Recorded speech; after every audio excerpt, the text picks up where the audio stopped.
we missed this because it happened, I think, last weekend. But Mm-hmm. David Johnson retired officially from the NFL. He's been out of the league for about, I don't know, 2 years or so. And again, like, The didn't league end retired well. him. Yeah. Yes. And he attempted to make a comeback, was never really the same after that knee injury in the finale against the Rams.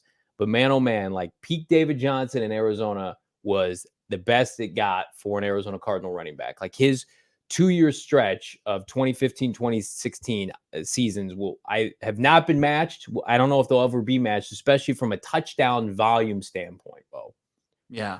I don't know if you can find a better performance, like single season performance, than what we saw from 2016 David Johnson. Here it is: 293 attempts for 1,200 yards, 16 rushing touchdowns, 80 catches for 879, 4 receiving touchdowns. So 20 total touchdowns from David Johnson. He was third in Offensive Player of the Year award.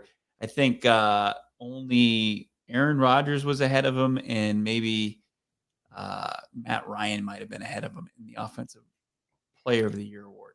Yeah, I mean, he got like some faux award like Fantasy Player of the Year, but Yeah. I mean, like the Cardinals were like a victim of 2016 not going well. So he wasn't in a position to win a bunch of accolades, but at the same time, like he probably maybe gets to 1,000 and 1,000. Like I know in the finale against the Rams, before he got hurt, like the Cardinals were going to make it a priority to try to get him like 121 receiving yards to get him over 1,000. Like they had talked about that, like, and you see that from a lot of teams. Like this past year, the Cardinals got James Conner enough touches in the finale, albeit rushing, to get him over 1,000 yards. Like the big question was, could they get him 1,000 rushing and 1,000 receiving in the same season, which would have been fantastic. But I mean, yeah, that 2016 season won a lot of people fantasy titles. I remember the 4-touchdown game against Seattle, Yeah. also a big game that night for our guy Britton Golden. But like in comparison to that, are there any other seasons that stick out for you historically for the Arizona Cardinals? That's number one unequivocally for a running back. Like there's Yeah. nothing even comparable outside of some, Otis Anderson Yeah. seasons in like the late 80s. He was fantastic, but like the volume of production from David I think it Johnson. hurt him. Don't, Yeah. don't you think all those touches hurt him? I mean, Oh, no doubt. I mean, he never was the same. I know people pointing to the wrist injury that he suffered, in the season opener next season, but like talking about a running back, I don't think it was a wrist injury that really derailed his career. It's just the mileage he put on his legs. He was returning kicks the previous season, and it was a committee, so he eased into things. 2015, his rookie year. Yeah. Then, man, the BA and those guys leaned on him, and they absolutely had to. But I think at the end of the day, like it was just too much wear and tear for the guy. Signs the big contract extension, and really that's it. And then he gets flipped in the deal for DeAndre Hopkins. The year before I mentioned 2015. How about Carson Palmer? Closest thing I think the Cardinals had to a most valuable player. Carson Palmer, 2015 season, 4,671 passing yards, almost a 64% completion percentage, 35 touchdowns, 11 picks. MVP, finished second only to Cam Newton. That Carolina team lost only one game. They beat the Cardinals in the NFC Championship game and then lost to the Broncos in the Super Bowl.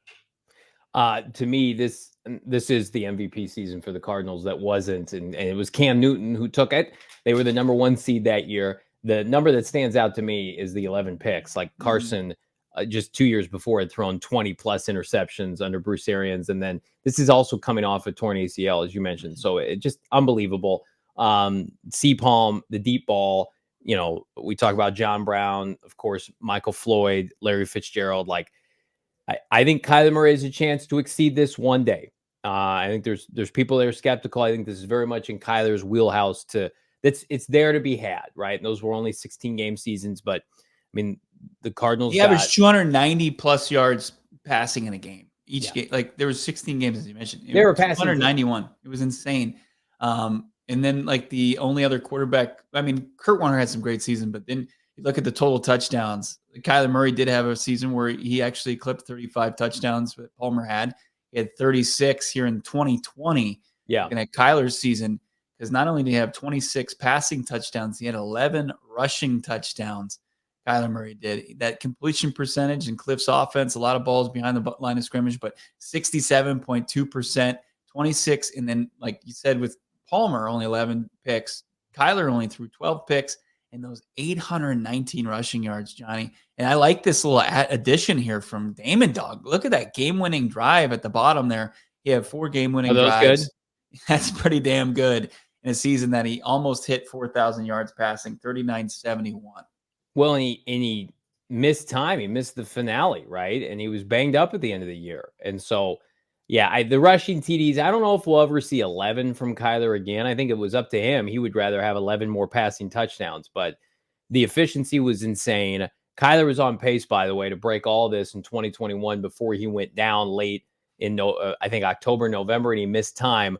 But, I mean, people forget, like, this is under Cliff Kingsbury with D-Hop and, Christian Kirk, who we like, but like this is, I think, very doable for him, minus the rushing touchdowns this year. Like if Kyler Murray had 26 touchdowns this year, I think we'd be disappointed. I think this is going to be his first year of 30 passing touchdowns.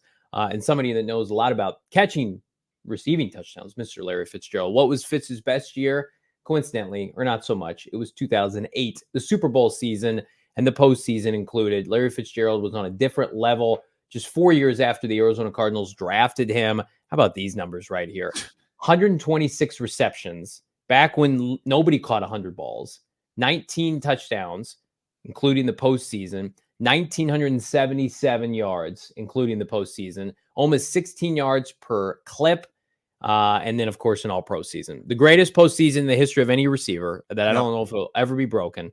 En route to the Super Bowl. 2008 for Larry not only is the best receiver season in the history of this franchise, it's top 3 to 5 best seasons ever. It's probably top 3.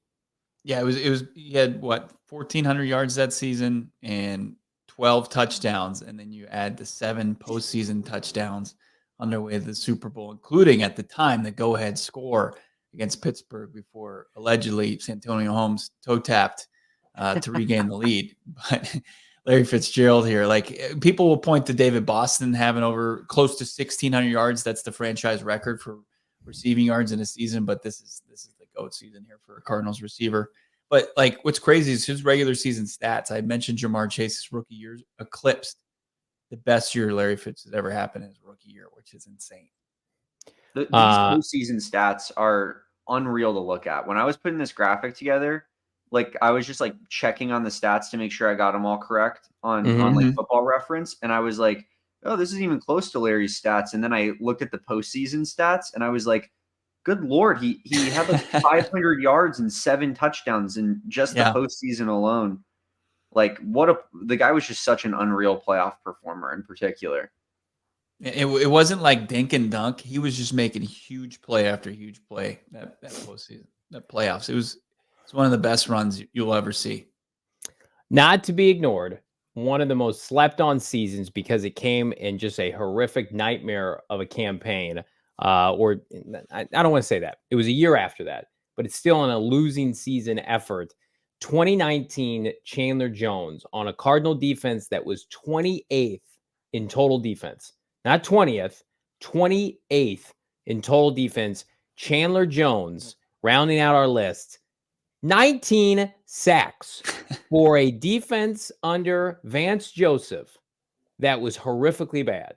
For a defense under Vance Joseph that rarely played with a lead. You know when a lot of pass rushers get their sacks? When they have a lead and you can just pin your ear back and go. This is one of the most... It's unfortunate what's gone on with Chandler Jones post football because he is an all-time great Cardinal player. I mean, this was a historic season, 11 tackles for loss, 26 QB hits, 8 forced fumbles, should have won defensive player of the year, but his defense wasn't good enough, frankly. Almost broke the single season sack record held by Michael Strahan. To me, this is the GOAT best defensive player season in the history of the Cardinal franchise. Yeah, look at the forced fumbles. Yeah. He got the ball on the turf 8 times that season. Just an absolute animal. Unreal. There's some great safety seasons, I think, from Adrian Wilson to Tyrann Mathieu, but like just up front, defensive front 7 guys like this playing that premium position, like Chandler Jones was unstoppable that year. Just a genetic freak. The length, the power, the athleticism. Could could use another Chandler Jones off the edge. Cardinals got some work to do there.